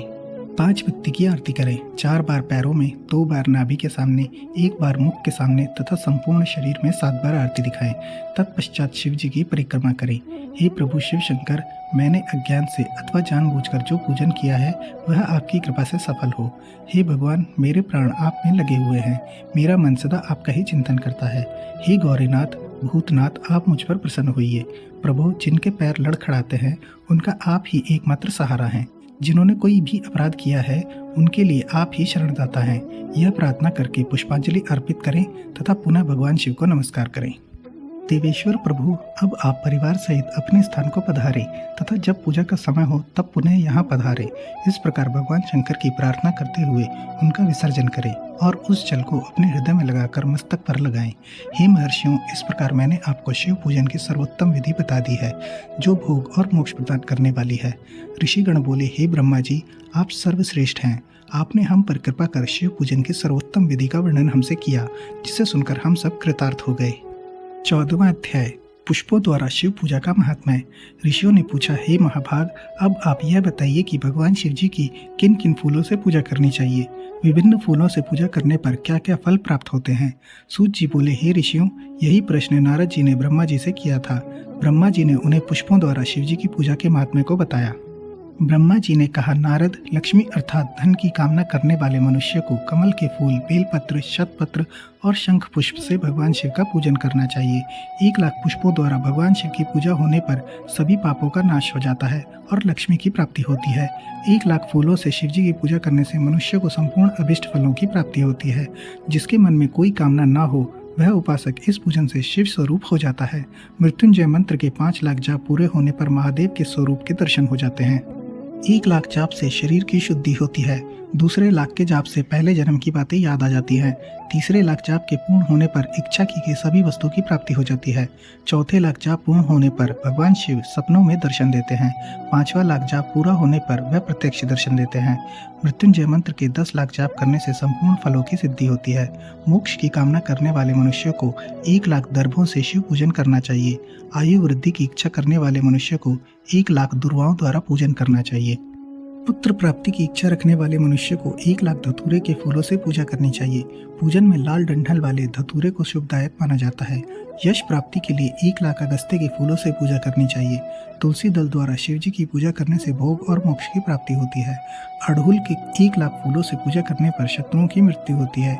1 लाख करवीर के फूलों से शिव पूजन करने पर समस्त रोगों का नाश हो जाता है। दोपहरिया के फूलों के पूजन से आभूषण तथा चमेली के फूलों से पूजन करने से वाहन की प्राप्ति होती है। अलसी के फूलों से शिव पूजन करने से विष्णु जी भी प्रसन्न होते हैं। बेलों के फूलों से अर्घ्य देने पर अच्छे जीवन साथी की प्राप्ति होती है। जूही के फूलों से पूजन करने पर घर में धन संपदा का वास होता है तथा अन्न के भंडार भर जाते हैं। कनेर के फूलों से पूजा करने पर वस्त्रों की प्राप्ति होती है। सेदुआरी और शैफालिका के फूलों से पूजन करने पर मन निर्मल हो जाता है। हार श्रृंगार के फूलों से पूजन करने पर सुख संपत्ति की वृद्धि होती है। राई के 1 लाख फूलों से पूजन करने पर शत्रु मृत्यु को प्राप्त होते हैं। चंपा और केवड़े के फूलों से शिव पूजन नहीं करना चाहिए। ये दोनों फूल महादेव के पूजन के लिए अयोग्य होते हैं। इसके अलावा सभी फूलों का पूजा में उपयोग किया जा सकता है। महादेवी जी पर चावल चढ़ाने से लक्ष्मी की प्राप्ति होती है। ये चावल अखंडित होने चाहिए। उन्हें विधि पूर्वक अर्पित करें। रुद्र प्रधान मंत्र से पूजन करते हुए शिवलिंग पर वस्त्र अर्पित करें। गंध, पुष्प और श्रीफल चढ़ाकर धूप दीप से पूजन करने से पूजा का पूरा फल प्राप्त होता है। उसी प्रांगण में 12 ब्राह्मणों को भोजन कराएं। इससे सांगोपांग पूजा संपन्न होती है। 1 लाख तिलों से शिव जी का पूजन करने पर समस्त दुखों और क्लेशों का नाश होता है। जौ के दाने चढ़ाने पर स्वर्गीय सुख की प्राप्ति होती है। गेहूं के बने भोजन से 1 लाख बार शिव पूजन करने से संतान की प्राप्ति होती है। मूंग से पूजन करने पर उपासक को धर्म, अर्थ और काम भोग की प्राप्ति होती है तथा वह पूजा समस्त सुखों को देने वाली है। उपासक को निष्काम होकर मोक्ष की प्राप्ति के लिए भगवान शिव की पूजा करनी चाहिए। भक्ति भाव से विधि पूर्वक शिव की पूजा करके जल धारा समर्पित करनी चाहिए। शतरुद्रीय मंत्र से एकादश रुद्र जप, सूक्त, षडंग, महामृत्युंजय और गायत्री मंत्र में नमः लगाकर नामों से अथवा प्रणव ओम मंत्र द्वारा शास्त्रोक्त मंत्र से जल धारा शिवलिंग पर चढ़ाएं। धारा पूजन से संतान की प्राप्ति होती है। सुख और संतान की वृद्धि के लिए जल धारा का पूजन उत्तम होता है। उपासक को भस्म धारण प्रेम पूर्वक शुभ एवं दिव्य द्रव्यों द्वारा शिव पूजन कर उनके सहस्त्र नामों का जाप करते हुए शिवलिंग पर घी की धारा चढ़ानी चाहिए। इससे वंश का विस्तार होता है। 10,000 मंत्रों द्वारा इस प्रकार किया गया पूजन रोगों को समाप्त करता है तथा मनोवांछित फल की प्राप्ति होती है। नपुंसक पुरुष को शिवजी का पूजन घी से करना चाहिए। ब्राह्मणों को भोजन कराना चाहिए और प्राजापत्य का व्रत रखना चाहिए। बुद्धिहीन मनुष्य को दूध में शक्कर मिलाकर इसकी धारा शिवलिंग पर चढ़ानी चाहिए। इससे भगवान प्रसन्न होकर उत्तम बुद्धि प्रदान करते हैं। यदि मनुष्य का मन उदास रहता हो, जीव चढ़ जाए, कहीं भी प्रेम न रहे, दुख बढ़ जाए तथा घर में सदैव लड़ाई रहती हो, तो मनुष्य को शक्कर मिश्रित दूध 10,000 मंत्रों का जाप करते हुए शिवलिंग को अर्पित करना चाहिए। खुशबू वाला तेल चढ़ाने पर भोगों की वृद्धि होती है। यदि शिवजी पर शहद चढ़ाया जाए तो टीबी जैसा रोग भी समाप्त हो जाता है। शिवजी को गन्ने का रस चढ़ाने से आनंद की प्राप्ति होती है। गंगा जल को चढ़ाने से भोग और मोक्ष की प्राप्ति होती है। उपरोक्त वस्तु को अर्पित करते समय मृत्युंजय मंत्र के 10,000 जाप करने चाहिए और 11 ब्राह्मणों को भोजन कराना चाहिए। इस प्रकार शिवजी की विधि सहित पूजा करने से पुत्र पौत्र आदि सहित सब सुखों को भोग कर अंत में शिवलोक की प्राप्ति होती है। 15वां अध्याय सृष्टि का वर्णन। नारद जी ने पूछा, हे पितामह, आपने बहुत सी ज्ञान बढ़ाने वाली उत्तम बातों को सुनाया। कृपया इसके अलावा और भी जो आप सृष्टि एवं उससे संबंधित लोगों के बारे में जानते हैं हमें बताने की कृपा करें। ब्रह्मा जी बोले, मुने, हमें आदेश देकर जब महादेव जी अंतर ध्यान हो गए तो मैं उनकी आज्ञा का पालन करते हुए ध्यान मग्न होकर अपने कर्तव्यों के विषय में सोचने लगा। उस समय भगवान श्री हरि विष्णु से ज्ञान प्राप्त कर मैंने सृष्टि की रचना करने का निश्चय किया। भगवान विष्णु मुझे आवश्यक उपदेश देकर वहां से चले गए। भगवान शिव की कृपा से ब्रह्मांड से बाहर वैकुंठ धाम में जा पहुंचे और वहीं निवास करने लगे। सृष्टि की रचना के उद्देश्य से मैंने भगवान शिव और विष्णु का स्मरण करके जल को हाथ में लेकर ऊपर की ओर उछाला। इससे वहां एक अंड प्रकट हुआ जो 24 तत्वों का समूह कहा जाता है। वह विराट आकार वाला अंड जड़ रूप में था। उसे चेतनता प्रदान करने हेतु मैं कठोर तप करने लगा और 12 वर्षों तक तप करता रहा। तब श्री हरि विष्णु स्वयं प्रकट हुए और प्रसन्नता पूर्वक बोले। श्री विष्णु ने कहा, ब्राह्मण, मैं तुम पर प्रसन्न हूँ। जो इच्छा हो वह वर मांग लो। भगवान शिव की कृपा से मैं सब कुछ देने में समर्थ हूँ। ब्रह्मा बोले, महाभाग, आपने मुझ पर बड़ी कृपा की है। भगवान शंकर ने मुझे आपके हाथों में सौंप दिया है। आपको मैं नमस्कार करता हूँ। कृपा कर इस विराट 24 तत्वों से बने अंड को चेतना प्रदान कीजिए। मेरे ऐसा कहने पर श्री विष्णु ने अनंत रूप धारण कर अंड में प्रवेश किया। उस समय उनके सहस्त्रों मस्तक, सहस्त्र आंखें और सहस्त्र पैर थे। उनके अंड में प्रवेश करते ही वह चेतन हो गया। पाताल से सत्यलोक तक अंड के रूप में वहां विष्णु भगवान विराजने लगे। अंड में विराजमान होने के कारण विष्णु जी वैराज पुरुष कहलाए। पंचमुख महादेव ने अपने निवास हेतु कैलाश नगर का निर्माण किया। देवर्षि संपूर्ण ब्रह्मांड का नाश होने पर भी वैकुंठ और कैलाश अमर रहेंगे, अर्थात इनका नाश नहीं हो सकता।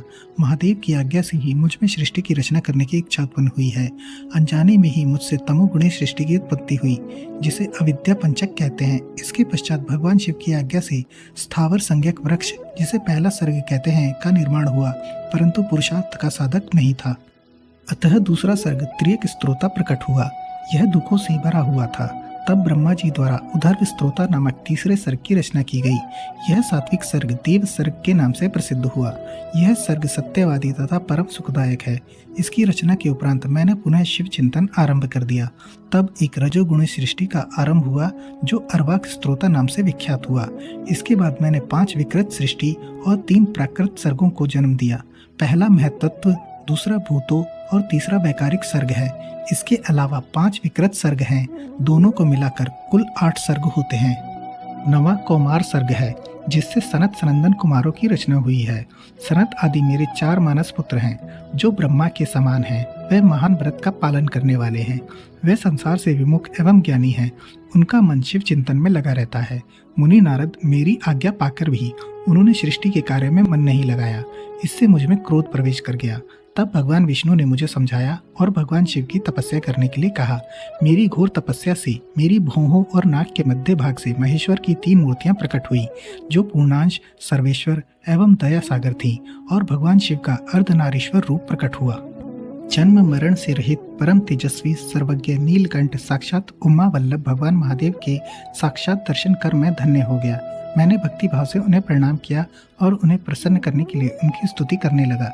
तब मैंने उनसे जीवों की रचना करने की प्रार्थना की। मेरी प्रार्थना स्वीकारते हुए देवाधिदेव भगवान शिव ने रुद्रगणों की रचना की। तब मैंने उनसे पुनः कहा, देवेश्वर शिव शंकर, अब आप संसार की मोह माया में लिप्त ऐसे जीवों की रचना करें जो मृत्यु और जन्म के बंधन में बंधे हों। यह सुनकर महादेव जी हंसते हुए कहने लगे। शिवजी ने कहा, हे ब्रह्मा, मैं जन्म और मृत्यु के भय में लिप्त जीवों की रचना नहीं करूंगा, क्योंकि वह जीव संसार रूपी बंधन में बंधे होने के कारण दुखों से युक्त होंगे। मैं सिर्फ उनका उद्धार करूंगा, उन्हें परम ज्ञान प्रदान कर उनके ज्ञान का विकास करूंगा। हे प्रजापति, इन जीवों की रचना आप करें। मोह माया के बंधन में बंधे इस प्रकार के जीवों की सृष्टि करने पर भी आप इस माया में नहीं बंधेंगे। मुझसे इस प्रकार कहकर महादेव शिव शंकर अपने पार्षदों के साथ वहां से अंतर्ध्यान हो गए। 16वां अध्याय, सृष्टि की उत्पत्ति। ब्रह्मा जी बोले, नारद, शब्द आदि पंचभूतों द्वारा पंचकरण करके उनके स्थूल आकाश, वायु, अग्नि, जल और पृथ्वी, वृक्ष और कला आदि से युगों और कालों की मैंने रचना की, तथा और भी कई पदार्थ मैंने बनाए। उत्पत्ति और विनाश वाले पदार्थों का भी मैंने निर्माण किया है। परंतु जब इससे भी मुझे संतोष नहीं हुआ, तो मैंने माँ अम्बा सहित भगवान शिव का ध्यान करके सृष्टि के अन्य पदार्थों की रचना की, और अपने नेत्रों से मरीच को, हृदय से भृगु को, सिर से अंगीरा को, कान से मुनि श्रेष्ठ पुलह को, उदान से पुलस्त्य को, समान से वशिष्ठ को, अपान से क्रतु को, दोनों कानों से अत्रि को, प्राण से दक्ष को और गोद से तुमको, छाया से कर्दम मुनि को उत्पन्न किया। सब साधनाओं के साधन धर्म को भी मैंने अपने संकल्प से प्रकट किया। मुनि श्रेष्ठ, इस तरह साधकों की रचना करके महादेव जी की कृपा से मैंने अपने को कृतार्थ माना। मेरे संकल्प से उत्पन्न धर्म मेरी आज्ञा से मानव का रूप धारण कर साधन में लग गए। इसके उपरांत मैंने अपने शरीर के विभिन्न अंगों से देवता व असुरों के रूप में अनेक पुत्रों की रचना करके उन्हें विभिन्न शरीर प्रदान किए। तत्पश्चात भगवान शिव की प्रेरणा से मैं अपने शरीर को 2 भागों में विभक्त कर 2 रूपों वाला हो गया। मैं आधे शरीर से पुरुष व आधे से नारी हो गया। पुरुष स्वयं भू मनु नाम से प्रसिद्ध हुए एवं उच्च कोटि के साधक कहलाए। नारी रूप से शतरूपा नाम वाली योगिनी एवं परम तपस्विनी स्त्री उत्पन्न हुई। मनु ने वैवाहिक विधि से अत्यंत सुंदरी शतरूपा का पाणी ग्रहण किया और मैथुन द्वारा सृष्टि को उत्पन्न करने लगे। उन्होंने शतरूपा से प्रियव्रत और उत्तानपाद नामक 2 पुत्र तथा आकुति, देवहूति और प्रसूति नामक 3 पुत्रियां प्राप्त की। आकुति का रुचि मुनि से, देवहूति का कृतम मुनि से तथा प्रसूति का दक्ष प्रजापति के साथ विवाह कर दिया गया। इनकी संतानों से पूरा जगत चराचर हो गया। रुचि और आकुति के वैवाहिक संबंध में यज्ञ और दक्षिणा नामक स्त्री पुरुष का जोड़ा उत्पन्न हुआ। यज्ञ की दक्षिणा से 12 पुत्र हुए। मुने कर्दम और देवहूति के संबंध से बहुत सी पुत्रियां पैदा हुई। दक्ष और प्रसूति से 24 कन्याएं हुई। दक्ष ने 13 कन्याओं का विवाह धर्म से कर दिया। ये 13 कन्याएं श्रद्धा, लक्ष्मी, धृति, तुष्टि, पुष्टि, मेधा, क्रिया, बुद्धि, लज्जा, वसु, शांति, सिद्धि और कीर्ति हैं। अन्य 11 कन्याओं ख्याति, सती, संभूति, स्मृति, प्रीति, क्षमा, सन्नति, अनसुया, ऊर्जा, स्वाहा और स्वधा का विवाह भृगु, शिव, मरीचि, अंगीरा, पुलस्त्य, पुलह, क्रतु, अत्रि, वशिष्ठ, अग्नि और पितर नामक मुनियों से संपन्न हुआ। इनकी संतानों से पूरा त्रिलोक भर गया। अंबिकापति महादेव जी की आज्ञा से बहुत से प्राणी श्रेष्ठ मुनियों के रूप में उत्पन्न हुए। कल्प भेद से दक्ष की 60 कन्याएं हुई। उनमें से 10 कन्याओं का विवाह धर्म से, 27 का चंद्रमा से, 13 कन्याओं का विवाह कश्यप ऋषि से संपन्न हुआ। नारद उन्होंने 4 कन्याएं अरिष्ट नेमि को ब्याह दी। भृगु, अंगीरा और कुशाश्व से 2 कन्याओं का विवाह कर दिया। कश्यप ऋषि की संतानों से संपूर्ण त्रिलोक आलोकित है। देवता, ऋषि, दैत्य, वृक्ष, पक्षी, पर्वत तथा लताएं आदि कश्यप पत्नियों से पैदा हुए हैं। इस तरह भगवान शंकर की आज्ञा से ब्रह्मा जी ने पूरी सृष्टि की रचना की। सर्वव्यापी शिवजी द्वारा तपस्या के लिए प्रकट देवी, जिन्हें रुद्रदेव ने त्रिशूल के अग्रभाग पर रखकर उनकी रक्षा की, वह सती देवी ही दक्ष से प्रकट हुई थी। उन्होंने भक्तों का उद्धार करने के लिए अनेक लीलाएं की। इस प्रकार देवी शिवा ही सती के रूप में भगवान शंकर की अर्धांगिनी बनी। परंतु अपने पिता के यज्ञ में अपने पति का अपमान देखकर उन्होंने अपने शरीर को यज्ञ की अग्नि में भस्म कर दिया। देवताओं की प्रार्थना पर ही वे मां सती पार्वती के रूप में प्रकट हुई और कठिन तपस्या करके उन्होंने पुनः भगवान भोलेनाथ को प्राप्त कर लिया। वह इस संसार में कालिका, चंडिका, भद्रा, चामुंडा, विजया, जया, जयंती, भद्रकाली, दुर्गा, भगवती, कामाख्या, कामदा, अम्बा, मृडानी और सर्वमंगला आदि अनेक नामों से पूजी जाती हैं। देवी के ये नाम भोग और मोक्ष को देने वाले हैं। मुनि नारद, इस प्रकार मैंने तुम्हें सृष्टि की उत्पत्ति की कथा सुनाई है। पूरा ब्रह्मांड भगवान शिव की आज्ञा से मेरे द्वारा रचा गया है। ब्रह्मा, विष्णु और रुद्र आदि तीनों देवता उन्हीं महादेव के अंश हैं। भगवान शिव निर्गुण और सगुण हैं। वह शिवलोक में शिवा के साथ निवास करते हैं। 17वां अध्याय, पापी गुणनिधि की कथा। सूत जी कहते हैं, हे ऋषियों, तत्पश्चात नारद जी ने विनय पूर्वक प्रणाम किया और उनसे पूछा, भगवान शंकर कैलाश पर कब गए और महात्मा कुबेर से उनकी मित्रता कहाँ और कैसे हुई? प्रभु शिव जी कैलाश पर क्या करते हैं? कृपा कर मुझे बताइए, इसे सुनने के लिए मैं बहुत उत्सुक हूँ। ब्रह्मा जी बोले, हे नारद, मैं तुम्हें चंद्रमौली भगवान शिव के विषय में बताता हूँ। कांपिल्य नगर में यज्ञदत्त दीक्षित नामक एक ब्राह्मण रहते थे, जो अत्यंत प्रसिद्ध थे। वह यज्ञ विद्या में बड़े पारंगत थे। उनका गुणनिधि नामक एक 8 वर्षीय पुत्र था। उसका यज्ञोपवीत हो चुका था और वह भी बहुत सी विद्याएं जानता था, परंतु वह दुराचारी और जुआरी हो गया। वह हर वक्त खेलता कूदता रहता था तथा गाने बजाने वालों का साथी हो गया था। माता के बहुत कहने पर भी वह पिता के समीप नहीं जाता था और उनकी किसी आज्ञा को नहीं मानता था। उसके पिता घर कार्यों तथा दीक्षा आदि देने में लगे रहते थे। जब घर पर आकर अपनी पत्नी से गुणनिधि के बारे में पूछते तो वह झूठ कह देती कि वह कहीं स्नान करने या देवताओं का पूजन करने गया है। केवल एक ही पुत्र होने के कारण वह अपने पुत्र की कमियों को छुपाती रहती थी। उन्होंने अपने पुत्र का विवाह भी करा दिया। माता नित्य अपने पुत्र को समझाती थी। वह उसे यह भी समझाती थी कि तुम्हारी बुरी आदतों के बारे में तुम्हारे पिता को पता चल गया तो वह क्रोध के आवेश में हम दोनों को मार देंगे। परंतु गुणनिधि पर माँ के समझाने का कोई प्रभाव नहीं पड़ता था। एक दिन उसने अपने पिता की अंगूठी चुरा ली और उसे जुए में हार आया। देव योग से उसके पिता को अंगूठी के विषय में पता चल गया। जब उन्होंने अंगूठी जुआरी के हाथ में देखी और उससे पूछा तो जुआरी ने कहा, मैंने कोई चोरी नहीं की है, अंगूठी मुझे तुम्हारे पुत्र ने ही दी है। यही नहीं बल्कि उसने और जुआरियों को भी बहुत सारा धन घर से लाकर दिया है। परंतु आश्चर्य तो यह है कि तुम जैसे पंडित भी अपने पुत्र के लक्षणों को नहीं जान पाए। यह सारी बातें सुनकर पंडित दीक्षित का सर शर्म से झुक गया। वह सिर झुकाकर और अपना मुंह ढककर अपने घर की ओर चल दिए। घर पहुंचकर गुस्से से उन्होंने अपनी पत्नी को पुकारा। अपनी पत्नी से उन्होंने पूछा, तेरा लाडला पुत्र कहाँ गया है? मेरी अंगूठी जो मैंने सुबह तुम्हें दी थी वह कहाँ है? मुझे जल्दी से दो। पंडित की पत्नी ने फिर झूठ बोल दिया, मुझे स्मरण नहीं है कि वह कहाँ है। अब तो दीक्षित जी को और भी क्रोध आ गया। वह अपनी पत्नी से बोले, तू बड़ी सत्यवादिनी है, इसलिए मैं जब भी गुणनिधि के बारे में पूछता हूँ तब मुझे अपनी बातों से बहला देती है। यह कहकर दीक्षित जी घर के अन्य सामानों को ढूंढने लगे, किंतु उन्हें कोई वस्तु न मिली, क्योंकि वे सब वस्तु गुणनिधि जुए में हार चुका था। क्रोध में आकर पंडित ने अपनी पत्नी और पुत्र को घर से निकाल दिया और दूसरा विवाह कर लिया। 18वां अध्याय, गुणनिधि को मोक्ष की प्राप्ति। ब्रह्मा जी बोले, हे नारद, जब यह समाचार गुण निधि को मिला तो उसे अपने भविष्य की चिंता हुई। वह कई दिनों तक भूखा प्यासा भटकता रहा। एक दिन भूख प्यास से व्याकुल वह एक शिव मंदिर के पास बैठ गया। एक शिव भक्त अपने परिवार सहित शिव पूजन के लिए विविध सामग्री लेकर वहां आया था। उसने परिवार सहित भगवान शिव का विधि विधान से पूजन किया और नाना प्रकार के पकवान शिवलिंग पर चढ़ाए। पूजन के बाद वे लोग वहां से चले गए तो गुण निधि ने भूख से मजबूर होकर उस भोग को चोरी करने का विचार किया और मंदिर में चला गया। उस समय अंधेरा हो चुका था, इसलिए उसने अपने वस्त्र को जलाकर उजाला किया। यह मानो उसने भगवान शिव के सम्मुख दीप जलाकर दीपदान किया था। जैसे ही वह सब भोग उठाकर भागने लगा, उसके पैरों की धमक से लोगों को पता चल गया कि उसने मंदिर में चोरी की है। सभी उसे पकड़ने के लिए दौड़े और उसका पीछा करने लगे। नगर के लोगों ने उसे खूब मारा। उनकी मार को उसका भूखा शरीर सहन नहीं कर सका। उसके प्राण पखेरु उड़ गए। उसके कुकर्मों के कारण यमदूत उसको बांधकर ले जा रहे थे। तभी भगवान शिव के पार्षद वहां आ गए और गुण निधि को यमदूतों के बंधनों से मुक्त करा दिया। यमदूतों ने शिव गणों को नमस्कार किया और बताया कि यह बड़ा पापी और धर्म कर्म से हीन है। यह अपने पिता का भी शत्रु है। इसने शिव जी के भोग की भी चोरी की है। इसने बहुत पाप किए हैं, इसलिए यह यमलोक का अधिकारी है। इसे हमारे साथ जाने दें ताकि विभिन्न नरकों को यह भोग सके। तब शिव गणों ने उत्तर दिया कि निश्चय ही गुण निधि ने बहुत से पाप कर्म किए हैं, परंतु इसने कुछ पुण्य कर्म भी किए हैं जो संख्या में कम होने पर भी पाप कर्मों को नष्ट करने वाले हैं। इसने रात्रि में अपने वस्त्र को फाड़कर शिवलिंग के समक्ष दीपक में बत्ती डालकर उसे जलाया और दीपदान किया। इसने अपने पिता के श्रीमुख से एवं मंदिर के बाहर बैठकर शिव गुणों को सुना है और ऐसे ही और भी अनेक धर्म कर्म इसने किए हैं। इतने दिनों तक भूखा रहकर इसने व्रत किया और शिव दर्शन तथा शिव पूजन भी अनेकों बार किया है। इसलिए यह हमारे साथ शिवलोक को जाएगा, वहाँ कुछ दिनों तक निवास करेगा। जब इसके संपूर्ण पापों का नाश हो जाएगा तो भगवान शिव की कृपा से यह कलिंग देश का राजा बनेगा।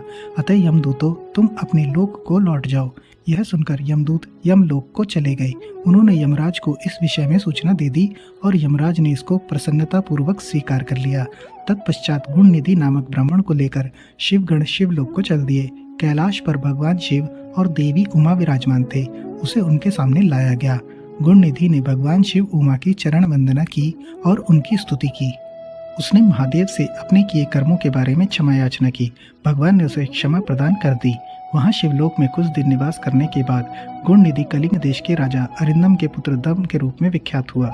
हे नारद, शिवजी की थोड़ी सी सेवा भी उसके लिए अत्यंत फलदायक हुई। इस गुण निधि के चरित्र को जो कोई पढ़ता अथवा सुनता है, उसकी सभी कामनाएं पूरी होती है तथा वह मनुष्य सुख शांति प्राप्त करता है। 19वां अध्याय, गुण निधि को कुबेर पद की प्राप्ति। नारद जी ने प्रश्न किया, हे ब्रह्मा जी, अब आप मुझे यह बताइए कि गुण निधि जैसे महापापी मनुष्य को भगवान शिव द्वारा कुबेर पद क्यों और कैसे प्रदान किया गया। हे प्रभु, कृपा कर इस कथा को भी बताइए। ब्रह्मा जी बोले, नारद, शिवलोक में सारे दिव्य भोगों का उपभोग तथा उमा महेश्वर का सेवन कर वह अगले जन्म में कलिंग के राजा अरिंदम का पुत्र हुआ। उसका नाम दम था। बालक दम की भगवान शंकर में असीम भक्ति थी। वह सदैव शिवजी की सेवा में लगा रहता था। वह अन्य बालकों के साथ मिलकर शिव भजन करता। युवा होने पर उसके पिता अरिंदम की मृत्यु के पश्चात दम को राज सिंहासन पर बैठाया गया। राजा दम सब और शिव धर्म का प्रचार और प्रसार करने लगे। वह शिवालयों में दीपदान करते थे। उनकी शिवजी में अनन्य भक्ति थी।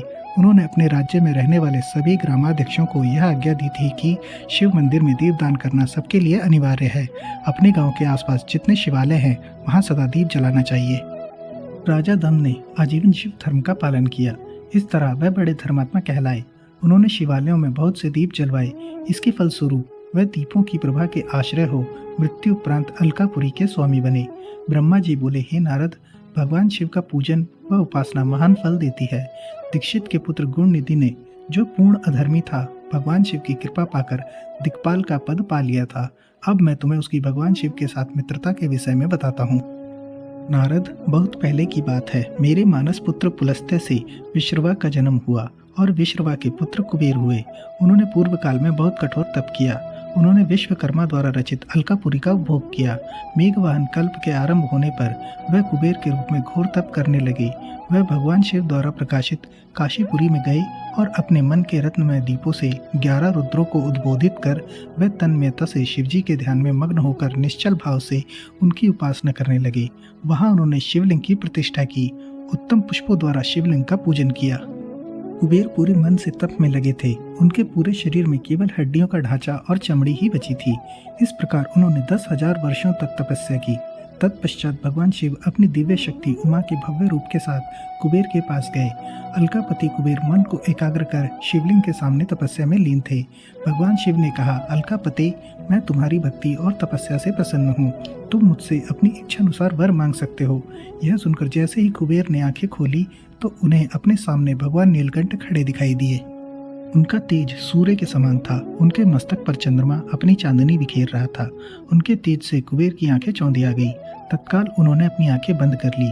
वह भगवान शिव से बोले, भगवान, मेरे नेत्रों को वह शक्ति दीजिए जिससे मैं आपके चरणा रविंदों का दर्शन कर सकूं। कुबेर की बात सुनकर भगवान शिव ने अपनी हथेली से कुबेर को स्पर्श कर देखने की शक्ति प्रदान की। दिव्य दृष्टि प्राप्त होने पर वह आंखें फाड़ फाड़ कर देवी की ओर देखने लगे। वह सोचने लगे कि भगवान शिव के साथ यह सर्वांग सुंदरी कौन है। इसने ऐसा कौन सा तप किया है जो इसे भगवान शिव की कृपा से उनका सामीप्य, रूप और सौभाग्य प्राप्त हुआ है। वे देवी उमा को निरंतर देखते जा रहे थे। देवी को घूरने के कारण उनकी बाईं आंख फूट गई। शिवजी ने उमा से कहा, उमे, यह तुम्हारा पुत्र है। यह तुम्हें क्रूर दृष्टि से नहीं देख रहा है। यह तुम्हारे तप बल को जानने की कोशिश कर रहा है। फिर भगवान शिव ने कुबेर से कहा, मैं तुम्हारी तपस्या से बहुत प्रसन्न हूँ। मैं तुम्हें वर देता हूँ कि तुम समस्त निधियों और गुह्य शक्तियों के स्वामी हो जाओ। सुव्रतों, यक्षों और किन्नरों के अधिपति होकर धन के दाता बनो। मेरी तुमसे सदा मित्रता रहेगी और मैं तुम्हारे पास सदा निवास करूंगा, अर्थात तुम्हारे स्थान अलकापुरी के पास ही मैं निवास करूंगा। कुबेर, अब तुम अपनी माता उमा के चरणों में प्रणाम करो। ये ही तुम्हारी माता हैं। ब्रह्मा जी कहते हैं, नारद, इस प्रकार भगवान शिव ने देवी से कहा, हे देवी, यह आपके पुत्र के समान है। इस पर अपनी कृपा करो। यह सुनकर उमा देवी बोली, वत्स, तुम्हारी भगवान शिव में सदैव निर्मल भक्ति बनी रहे। बाईं आंख फूट जाने पर तुम एक ही पिंगल नेत्र से युक्त रहो। महादेव जी ने जो वर तुम्हें प्रदान किए हैं वह सुलभ हैं। मेरे रूप से ईर्ष्या के कारण तुम कुबेर नाम से प्रसिद्ध होगे। कुबेर को वर देकर भगवान शिव और देवी उमा अपने धाम को चले गए। इस प्रकार भगवान शिव और कुबेर में मित्रता हुई और वे अलकापुरी के निकट कैलाश पर्वत पर निवास करने लगे। नारद जी ने कहा, ब्रह्मा जी, आप धन्य हैं। आपने मुझ पर कृपा कर मुझे इस अमृत कथा के बारे में बताया है। निश्चय ही शिव भक्ति दुखों को दूर कर समस्त सुख प्रदान करने वाली है। 20वां अध्याय, भगवान शिव का कैलाश पर्वत पर गमन। ब्रह्मा जी बोले, हे नारद मुनि, कुबेर के कैलाश पर तप करने से वहां पर भगवान शिव का शुभ आगमन हुआ। कुबेर को वर देने वाले विश्वेश्वर शिव जब निधिपति होने का वर देकर अंतर्ध्यान हो गए, तब उनके मन में विचार आया कि मैं अपने रुद्र रूप में, जिसका जन्म ब्रह्मा जी के ललाट से हुआ है और जो संहारक है, कैलाश पर्वत पर निवास करूंगा। शिव की इच्छा से कैलाश जाने के इच्छुक रुद्रदेव ने बड़े जोर जोर से अपना डमरू बजाना शुरू कर दिया। वह ध्वनि उत्साह बढ़ाने वाली थी। डमरू की ध्वनि तीनों लोकों में गूंज रही थी। उस ध्वनि में सुनने वालों को अपने पास आने का आग्रह था। उस डमरू ध्वनि को सुनकर ब्रह्मा, विष्णु आदि सभी देवता, ऋषि मुनि, वेद शास्त्रों को जानने वाले सिद्ध लोग बड़े उत्साहित होकर कैलाश पर्वत पर पहुंचे। भगवान शिव के सारे पार्षद और गढ़पाल जहां भी थे वह कैलाश पर्वत पर पहुंचे। साथ ही असंख्य गणों सहित अपनी लाखों करोड़ों भयावनी भूत प्रेतों की सेना के साथ स्वयं शिवजी भी वहां पहुंचे। सभी गणपाल शस्त्रों भुजाओं से युक्त थे। उनके मस्तक पर जटाएं थी। सभी चंद्रचूड़, नीलकंठ और त्रिलोचन थे। हार, कुंडल, केयूर तथा मुकुट से वह अलंकृत थे। भगवान शिव ने विश्वकर्मा को कैलाश पर्वत पर निवास बनाने की आज्ञा दी। अपने व अपने भक्तों के रहने के लिए योग्य आवास तैयार करने का आदेश दिया। विश्वकर्मा ने आज्ञा पाते ही अनेकों प्रकार के सुंदर निवास स्थान वहां बना दिए। उत्तम मुहूर्त में उन्होंने वहां प्रवेश किया। इस मधुर बेला पर सभी देवताओं, ऋषि मुनियों और सिद्धों सहित ब्रह्मा और विष्णु जी ने शिवजी व उमा का अभिषेक किया। विभिन्न प्रकार से उनकी पूजा अर्चना और स्तुति की। प्रभु की आरती उतारी। उस समय आकाश में फूलों की वर्षा हुई। इस समय चारों ओर भगवान शिव तथा देवी उमा की जय जयकार हो रही थी। सभी की स्तुति से प्रसन्न होकर भगवान शिव ने उन्हें उनकी इच्छा के अनुसार वरदान दिया तथा उन्हें अभिष्ट और मनोवांछित वस्तुएं भेंट की। तत्पश्चात भगवान शंकर की आज्ञा लेकर सभी देवता अपने अपने निवास को चले गए। कुबेर भी भगवान शिव की आज्ञा पाकर अपने स्थान अलकापुरी को चले गए। तत्पश्चात भगवान शंभु वहां निवास करने लगे। वह योग साधना में लीन होकर ध्यान में मग्न रहते। कुछ समय तक वहां अकेले निवास करने के बाद उन्होंने दक्ष कन्या देवी सती को पत्नी रूप में प्राप्त कर लिया। देवर्षि, अब रुद्र भगवान देवी सती के साथ वहां सुखपूर्वक विहार करने लगे। हे नारद, इस प्रकार मैंने तुम्हें भगवान शिव के रुद्र अवतार का वर्णन और उनके कैलाश पर आगमन की उत्तम कथा सुनाई है। तुम्हें शिवजी व कुबेर की मित्रता और भगवान शिव की विभिन्न लीलाओं के विषय में बताया है। उनकी भक्ति तीनों लोगों का सुख प्रदान करने वाली तथा मनोवांछित फलों को देने वाली है। इस लोक में ही नहीं, परलोक में भी सद्गति प्राप्त होती है। इस कथा को जो भी मनुष्य एकाग्र होकर सुनता या पढ़ता है, वह इस लोक में सुख और भोगों को पाकर मोक्ष को प्राप्त होता है। नारद जी ने ब्रह्मा जी का धन्यवाद किया और उनकी स्तुति की। वह बोले कि प्रभु, आपने मुझे इस अमृत कथा को सुनाया है। आप महाज्ञानी हैं, आप सभी की इच्छाओं को पूर्ण करते हैं। मैं आपका आभारी हूँ। शिव चरित्र जैसा श्रेष्ठ ज्ञान आपने मुझे दिया है। हे प्रभु, मैं आपको बारंबार नमन करता हूँ। श्री रुद्र संहिता संपूर्ण। तो दोस्तों, शिव पुराण का श्री रुद्र संहिता का प्रथम खंड समाप्त होता है। आशा करता हूँ आपको हमारा यह प्रयास अच्छा लगा होगा। वीडियो को लाइक और शेयर करें एवं ऐसे ही ज्ञानवर्धक वीडियो के लिए चैनल को सब्सक्राइब करना न भूलें। महादेव आप सभी का कल्याण करें। हर हर महादेव।